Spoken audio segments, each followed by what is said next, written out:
সিরাজগঞ্জে শ্রমিক কল্যাণ ফেডারেশনের শোভাযাত্রা ও সমাবেশ অনুষ্ঠিত।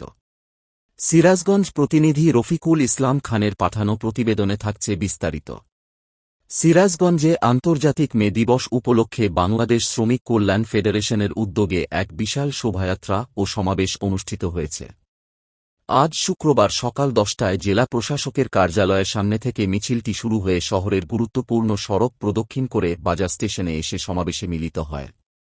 সমাবেশে প্রধান অতিথির বক্তব্য রাখেন জেলা জামায়াতের আমির মাওলানা শাহিনুর আলম।